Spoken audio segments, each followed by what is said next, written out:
آواز نہیں آ رہی۔ بسم اللہ الرحمن الرحیم۔ آج پی ڈی ایم کی اسٹیئرنگ کمیٹی کا اجلاس ہوا ہے۔ اس میں 8 پی ڈی ایم کی جماعتوں نے شرکت کی ہے۔ 6 جماعتیں یہاں پاکستان مسلم لیگ نون اسلام آباد کے سیکریٹریٹ میں موجود تھیں۔ 2 جماعتوں نے الیکٹرانک لنک کے ذریعے اس میں شمولیت کی ہے، اور یہ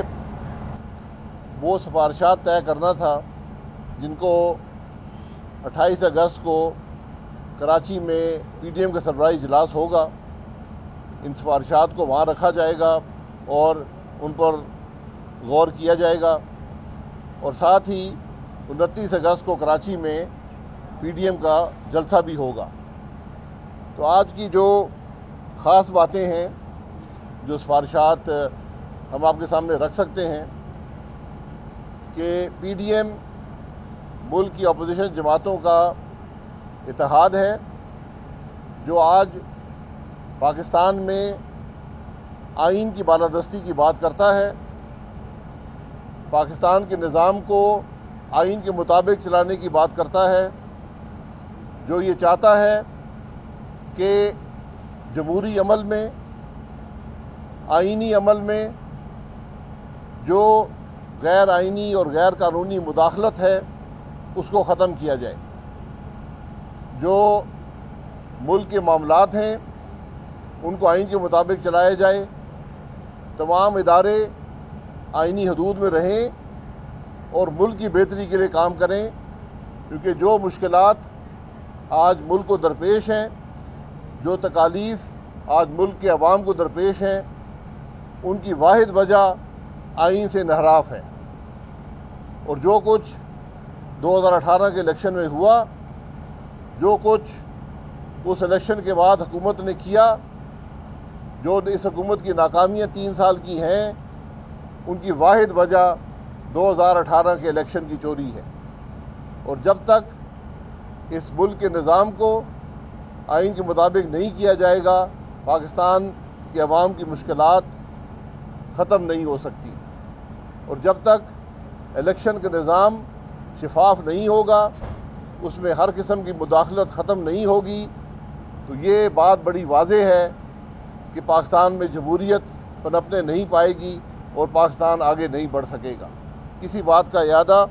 آج تمام جماعتوں نے کیا، اور جو پی ڈی ایم کا چارٹر تھا ستمبر 2021 کا، اس کی مکمل تائید تمام جماعتوں نے کی، اور اس کے اندر جو معاملات جن کا خدشہ ہم نے اظہار کیا تھا وہ باتیں درست ثابت ہوئیں، اور آج ملک کی ضرورت ہے کہ ہم اپنے نظام کی اصلاح کریں، اس کو آئین کے مطابق کریں، تاکہ ملک جو اندرونی اور بیرونی خطرات ہیں ان کا مقابلہ کر سکے۔ اس اجلاس میں ایک شیڈیول بھی طے کیا گیا جس کے تحت جلسے اور ریلیز ملک کے اندر ہوں گی پی ڈی ایم کے تحت، اور یہ شیڈیول جو ہے یہ سربراہی اجلاس کے سامنے 28 اگست کو رکھا جائے گا، اور اس کے بعد اس کا اعلان کیا جائے گا۔ اس اجلاس نے جو نام نہاد الیکٹورل ریفارم اس ملک کے اندر پیش کیے جا رہے ہیں، جو آئین سے متصادم ہیں، جو قانون سے متصادم ہیں، اور جن کا ایک عکس جو ہے وہ الیکٹرانک ووٹنگ مشین کی صورت میں آج اس کی تشہیر کرنے کی کوشش کی جاتی ہے، یہ صرف ایک طریقہ ہے الیکشن کی چوری کو سہولت دینا، الیکشن کی چوری میں معاونت کا طریقہ ہے، اس کا اور کوئی اس کا مقصد نہیں ہے۔ یہ سارا معاملہ ایک بدنیتی پر مبنی ہے، اور پی ڈی ایم اس کو پہلے ہی رد کر چکی ہے، اور آج تمام جماعتوں نے پھر اس بات پر اتفاق کیا کہ یہ جو یک طرفہ نام نہاد انتخابی اصلاحات کی بات ہے، یہ پاکستان کے عوام کے حق پر، ان کی رائے پر ایک ڈاکہ ڈالنے کا منصوبہ ہے۔ پی ڈی ایم نے تقریباً 6 مہینے پہلے ایک چارٹر فار پاکستان، یعنی وہ راستہ جس سے پاکستان کے مسائل کا حل پی ڈی ایم کے پلیٹ فارم سے دیا جائے، اس کا اعادہ کیا تھا۔ اس پر کچھ کام ہوا تھا، وہ کام تعطل کا شکار ہوا، تو اب یہ فیصلہ کیا گیا ہے، ایک کمیٹی بنا دی گئی ہے جو 6 ہفتے میں اس میثاق پاکستان کو مکمل کرے گی اور پی ڈی ایم کے سربراہی اجلاس میں رکھے گی، تاکہ ہم پاکستان کے عوام کو ایک راستہ دے سکیں جس سے پاکستان کی مشکلات میں کمی آئے اور ملک کے مسائل حل ہوں اور ملک کے اندر ایک حقیقی پارلیمانی آئینی جمہوریت کا قیام عمل میں آ سکے۔ اور آخری جو چیز ہے وہ پی ڈی ایم نے یہ بھی فیصلہ کیا ہے کہ وہ اس حکومت کے 3 سال کی جو یہ کارکردگی ہے، جو ان کی کرپشن ہے، جو ان کی مس گورننس ہے، جو ان کی نااہلی ہے، جو ان کی پولیٹیکل پرسیکیوشن ہے، جو یہ نام نہاد جو یہاں پر اکاؤنٹیبلٹی کا پروسیس جسے کہا جاتا ہے، جس پر ہم مزید چند دنوں میں آپ کو بتائیں گے کہ یہ اکاؤنٹیبلٹی یہاں پر کیا ہوئی ہے، جو اصل میں ملک میں اس حکومت کی کرپشن، ان کے وزیروں کی کرپشن، ان کے وزیر اعلیٰ کی کرپشن، وزیران کو چھپانے کا طریقہ ہے، اور جو ملک کے اندر جس طرح ان 3 سالوں میں ہر الیکشن کے موقع پر وہاں پر دھاندلی کرنے کی کوشش کی گئی، جس کی ثبوت عوام کے سامنے ہیں، اس پر ایک انشاءاللہ وائٹ پیپر بھی تمام حقائق اکٹھے کر پی ڈی ایم کے پلیٹ فارم سے پاکستان کے عوام کے سامنے رکھے جائیں گے۔ یہ پاکستان میڈیا ڈیولپمنٹ اتھارٹی جی نہیں اس کو پہلے مکمل کریں۔ کس کو جی؟ خاقان صاحب جی اس کو پہلے مکمل کر دیں۔ جی نون لیگ کا موقف کل صدر Muslim League P M L N Shahbaz Sharif صاحب نے بڑا واضح کر دیا ہے۔ مولانا صاحب نے اپنے طور پر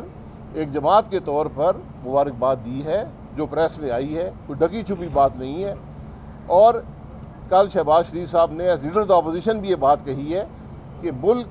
کی کیا پالیسی افغانستان کے بارے میں ہوگی، یہ مبارکباد لینے یا دینے کی بات نہیں ہے۔ ایک ہمارا ہمسایہ ملک ہے جہاں پر 20 عرصہ پوری دنیا کی وہاں پر فورسز رہی ہیں، اور اس کے بعد وہاں پر جو طالبان نے وہاں پر ملک کے نظام پر قبضہ حاصل کیا ہے۔ اب پاکستان کی کیا پالیسی ہوگی ایک ہمسایہ ملک کے طور پر، اس کا حل صرف پارلیمان کے اندر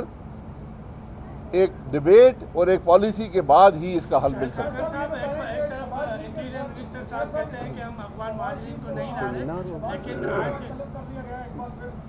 جی میں گزارش کر دوں جی، پہلے ہم یہ پریس میٹرو کانفرنس بس مکمل اسکینڈل میں کریں۔ بلائیں، کسی اسکینڈل میں بلائیں، الحمدللہ یہ 3 سال میں کوئی اسکینڈل ملا نہیں ہے، تو اب میٹرو بس کے پروجیکٹ میں پودے لگانے کا اسکینڈل ملا ہے، تو میں مبارکباد دیتا ہوں چیئرمین نیب کو کہ جاتے جاتے یہ اپنی بدنامی بھی بول لے لیں۔ جی آپ نے حکومت کہہ رہی ہے کہ افغان مہاجرین نہیں آ رہے پاکستان، لیکن آج خبریں رپورٹ ہوئی ہیں کمشنر افغانستان جو پاکستان میں ہیں، وفاقی حکومت کے ماتحت کام کرتے ہیں، انہوں نے کہا ہے کہ 5 سے 7 لاکھ افغان مہاجرین کو پاکستان لانے کے لیے 3 کیمپ قائم کر دیے گئے ہیں خیبر پختونخوا میں۔ میں نے یہی بات ہے، دیکھیں میں آپ کی بات سمجھ گیا ہوں جی۔ بات یہ ہے، یہ تمام معاملات پارلیمان میں مشترکہ اجلاس میں پالیسی بنانے کی ضرورت ہے جس پر سارا پاکستان متفق ہو۔ یہ وہ معاملہ ہے، کسی جماعت کا معاملہ نہیں ہے، یہ ملک کا معاملہ ہے، اور اس کو اتفاق رائے سے حل کرنے کی اور پالیسی بنانے کی ضرورت ہے۔ خاقان عباسی صاحب سے ایک نقطہ رہ گیا ہے، دوستو سن لو ذرا، پریس کانفرنس ہم مکمل کریں۔ ایک نقطہ جو رہ گیا ہے وہ یہ ہے کہ ملک میں اس وقت آئینی بحران ہے، میڈیا کی آزادی سلب ہے، عدلیہ کی آزادی سلب ہو چکی ہے، معیشت تباہی کے دہانے پر ہے، اور ملک عالمی طور پر تنہائی کا شکار ہے۔ ان ایشوز پہ ہم